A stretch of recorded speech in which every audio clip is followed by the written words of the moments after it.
De qual estado do Brasil você está me assistindo? Que horas são aí agora?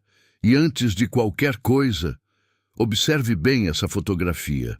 O que você percebeu primeiro? À primeira vista, essa imagem parece simples. Apenas uma família sentada em silêncio dentro de uma sala modesta. Um pai, uma mãe e uma criança. Nada fora do comum, nada que grite perigo, nada que pareça histórico. Mas olhe de novo, repare na posição dos corpos. O pai inclina levemente a cabeça, os ombros parecem mais pesados do que deveriam. A mãe mantém o braço ao redor do filho, mas não há conforto naquele gesto. O menino não olha diretamente para a câmera. Ele parece distante.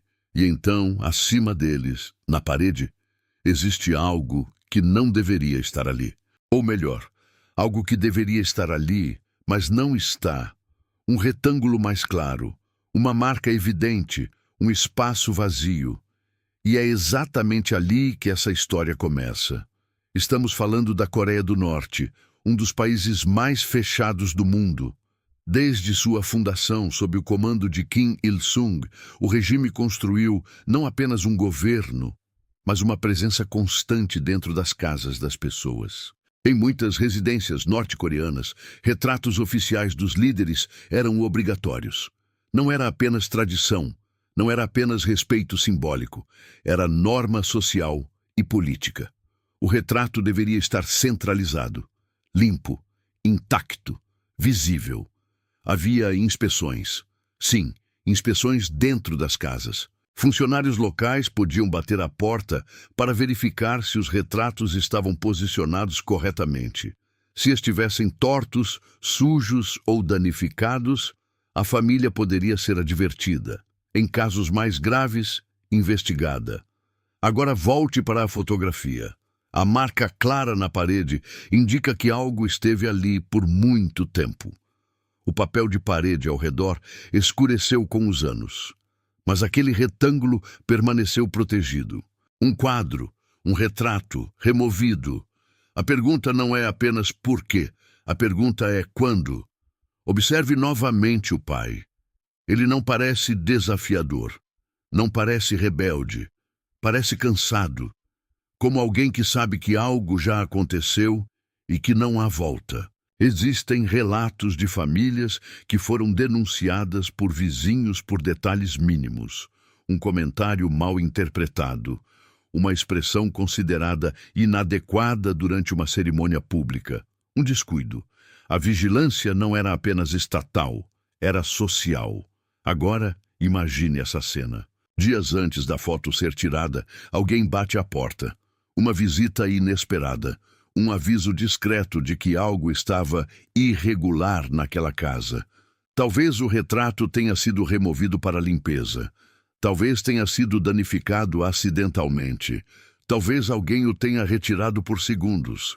E isso foi visto. Ou talvez, e aqui está o ponto mais perturbador, alguém decidiu tirá-lo por vontade própria. Se isso aconteceu, foi um ato silencioso, quase invisível, mas extremamente perigoso.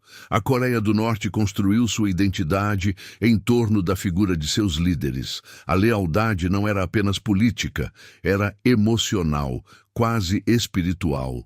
Questionar isso, mesmo de forma indireta, podia ser interpretado como deslealdade ao Estado. E deslealdade tinha consequências.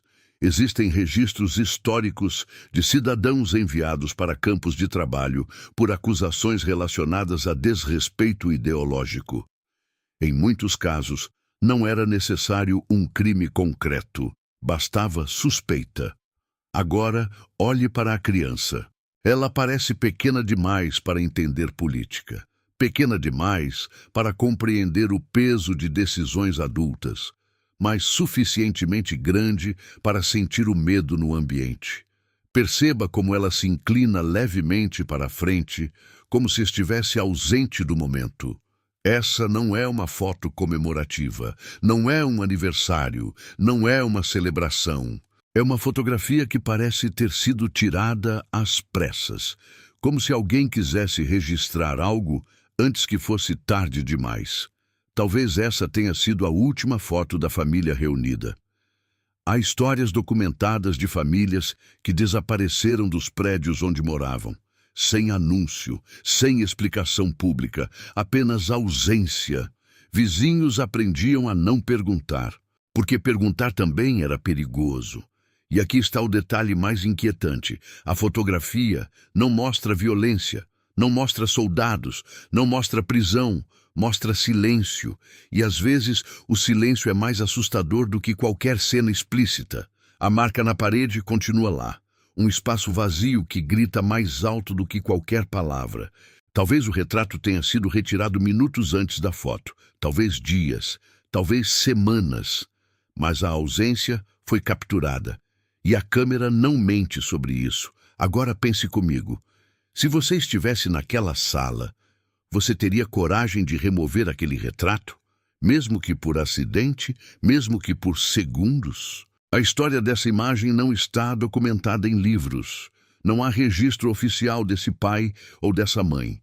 O que temos são relatos históricos que nos permitem reconstruir cenários possíveis dentro daquele contexto real. E é exatamente isso que torna essa fotografia tão poderosa. Ela representa milhares de histórias que nunca foram contadas. Representa o medo cotidiano, a tensão constante, a sensação de estar sendo observado mesmo dentro da própria casa. À primeira vista, é apenas uma família sentada em um sofá. Mas quando você entende o contexto, percebe que aquela parede vazia pode ter sido o detalhe que mudou tudo. Talvez nada tenha acontecido. Talvez a foto seja apenas o registro de um momento estranho. Ou talvez ela seja o último vestígio de uma família que aprendeu tarde demais, que em certos lugares, até um espaço vazio pode ser considerado uma ameaça. Agora eu quero saber de você. Quando você viu a imagem pela primeira vez, percebeu o espaço na parede? Ou foi preciso olhar 2 vezes? Comente aqui embaixo o que você sentiu ao observar essa fotografia. Alguns segredos não foram feitos para permanecer enterrados. Inscreva-se para novos episódios.